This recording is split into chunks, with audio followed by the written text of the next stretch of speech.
Umbra GCN page so Mesro subscribe to my channel found some ya bell on so ube a notification any sun news and the betu bia ube ye bieti and as ube ye bia share e GCN page ha meeting ede adroa sechi Kesbin FM omo ojume de bia watching the marching na marching omo ye politics more discussion e was so every morning bia na na pay omo discussion omo ye na bako e chere Eye DCE for no when ya brese His Excellency.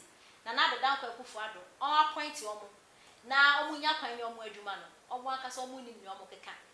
Omo nim ni omo keka o. Omo ja His Excellency na dodan kwa Akufo-Addo no dwe no because eye last year 7th December abato na yeto no. Na na do. Onya shock no na na do nya no. On san so emba back. Chese oda so gina le shock na mu. Na na do wa pa. Say free SHS net na 1D 1F planting for food and jobs in Nano. Ghana for why my business among travel and FM. Nanado a shocking no. Onya ba normal. Entimunja His Excellency. Nanado danko Akufo-Addo na onje no. Na dentia omo eka sense mi na eye besia boa ene aban bia bokobo besia NDC fo bomobo MPP bomobo NDC bomobo MPP bomobo ene ye kai da ho ye enya asem ketu akra na His Excellency na danko Akufo-Addo bai ono zo ye president enti no sama mpani for ma besen kom bo besia na omo de yo man ye de ono so be besia na ene na eye minority fo NDC fo mo opposition sa party no mo hadwiye omo tumi ma pressure na wakase wasu omo chese and the conference and just a meeting upon meetings on moye and yes and put akra omo ya upon ni na say na na do besi ambo na adoso na no wa bo besi say president bia na so ye hu dia wo de ye wo man so man your economy ya hu chire na dia den this fu no mo konyam na meka na ho discussion and omo ye wo match du me dey so wo Kesbin FM and na bako ebeka say this is for na His Excellency na dan kwa Akufo-Addo omo present na do yin omo no muntu ni omo adwuma no na na do you know yin na why shock because na na do e patch say this is for no kamia kwa so omo ambo mo modern kwa last year batuni mu omo amboa na do na no e na discussion omo chere say na na do this is for no omo ye hwe na embom ne mbesinya MPP for mo abo aye hu ade amode ye na na do wani to free SHS so free SHS no so Ghana for free SHS no amafo nse da papa enye na ebedi ada enti na do mbese na obo na ka Ghana for pese wu pote adekwa this kan ye na Ghana for so emu enti na omo ato aba no afa ma eye wo na do no na no e na o kire se eye DCE for mo complain no mo je complain because na do nani abre na do nani abre still why a shock na say e no mo de etudwa no ne yabusa say economy na ya na ye kanoman ni betumpon by this den ya na ye hemfo a e your mind de hia o man ne hemfo na team and amanfo no mu team no e feel sa projections no amanfo ye about the economy no ana eno ne ye necessary Korea yetimi amanfo nya adwuma nye obi esu se enema mu odene but obi so ti baby ka kire say ye project economy no say betu po akoduru this level de we so ka kire say oman ni say ye gina no he e ka mene yen and truly yeti kure mu yakwaje bosia wa ha ye hunu he na ko te ye hunu de ye hunu de pa say the economy ya yetim say ye hunu de mo ka kire se free SHS na ye no ye de Ghana oil sika e na air finance eti sika no bosia na ye kwogine de dey bosia na ye kokoji bebrebe no e na Ghana desktop ene na hwan 300 and something million billion se de no ye koji se sika de be ye de be ye akwan se na ye pokuasi interchange dodo se na ye no Ghana itakuta sani amani nyina no amanfo busa omo eba ne sani agi se sika we na nso ne kwabra ne wie suku a we national service we what next non in the musa dignity pimpi musa ne ade a so akuta ni nyina ka obi yati kroma se ne your project abade ne nsa akoka se ni nyina ka honomo your hospital formina your kumawudie esi honomo your konongo de near completion your kejetia near completion 100% kumasi rose ye de ma kwan ko hwa tonsu agogo ko hwa ye friend say sokoban ampeyo ko hwa esantase prenum any other areas ase ni nyina kika honomo sa mayesi ajiska ya bobusia etisika ne ye de a omamu no timamufo no ye hunu ena na adana me ka se President Addo Danko Akufo-Addo the second term we ade owo so ye wu adwuma pa eye infrastructure. Apart from that, some person break 8 no a omuka break the 8 no a anything apart from infrastructure omo forget it sa 8 no omuka ho asem no. Because we free SHS, but the elections na do koye. And nama just say until once ya besine ye ra 8 months mu DCEs on power mu. Because ya wanwa so wa ye adwuma but amanfo hu adwuma na wo ye ne yamfe ye ne hu ti ne ebusa say sa 301 billion Ghana cedis Canada onom no say sika ne ye de. Ya na o ka say wanfo ne hu a. Is it not also say in the build up to 2020, no, from 2017, no, there are so many things they are buying back structures and a whole lot of things, no, and Kosania was a co. I could tell no amount for Busa say, I buy way by you say amount for disika. O more medicine ye quaco pay womo, o pedro say, and a winya say, and a cosi say. So wakunta and what Jesus no na abano ya kwakọ jisika. Yeah, me ya omu wiase say, papa ni be wawie na afa na mo bone samrane.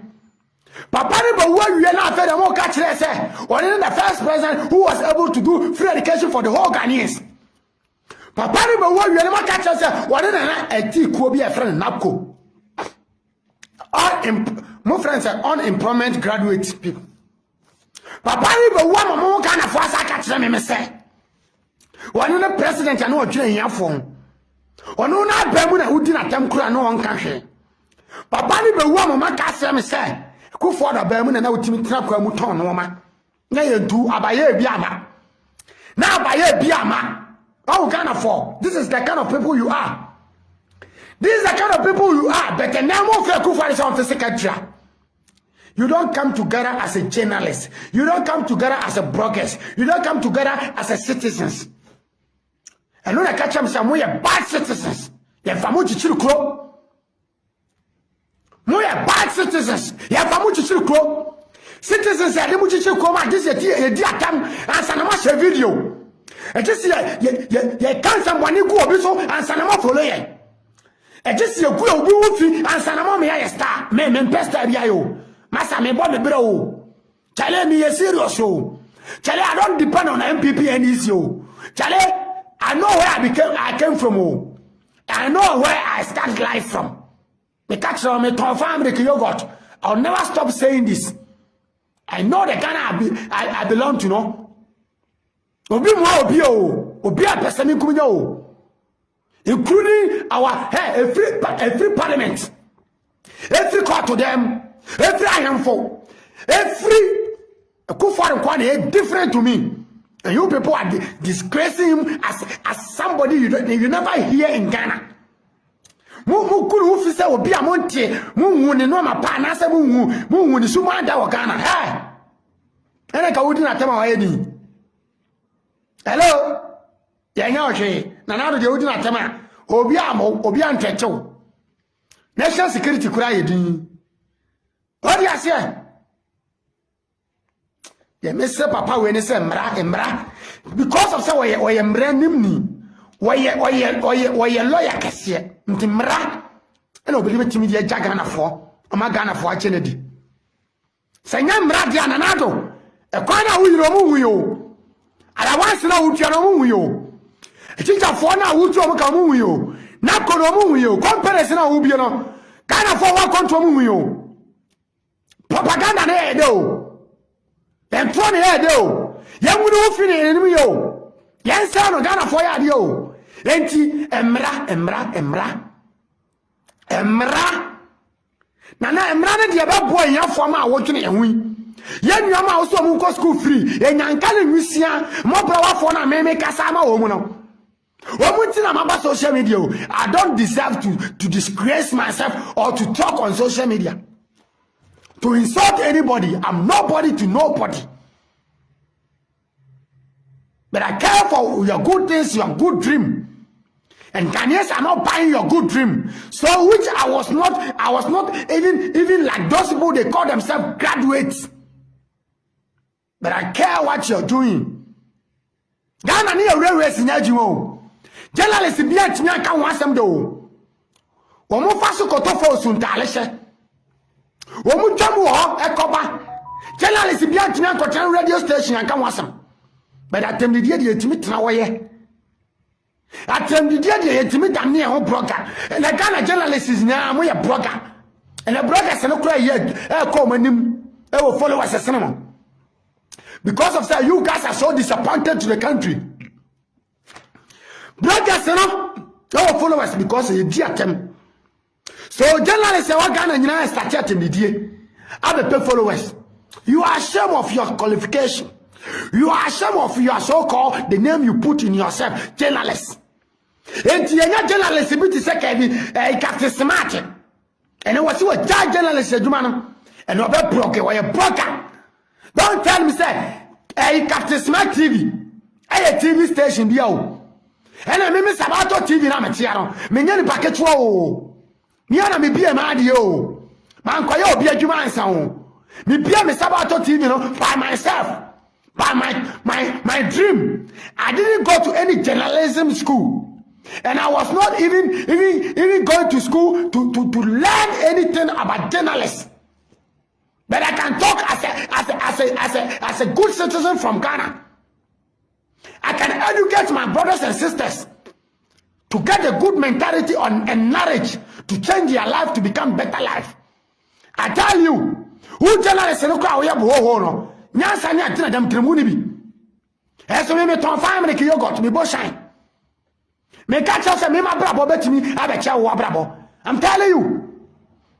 I don't need to express myself on social media. But with my common sense and my knowledge. It is how you journalists here. Why don't you fight for your citizens? Ghana near a problem be a minim. I'm we ashamed of yourself. And I'm you try baby uncle for essential. Baby uncle for Eco school siania. Justice was there for a long time. Even by the Kufuor bad John Mahama, they tried to build some schools. Kufuor did more than John Mahama did. Kufuor did more roads than John Mahama did, than NDC did for 29 good years in power. No journalist was able to show us our road.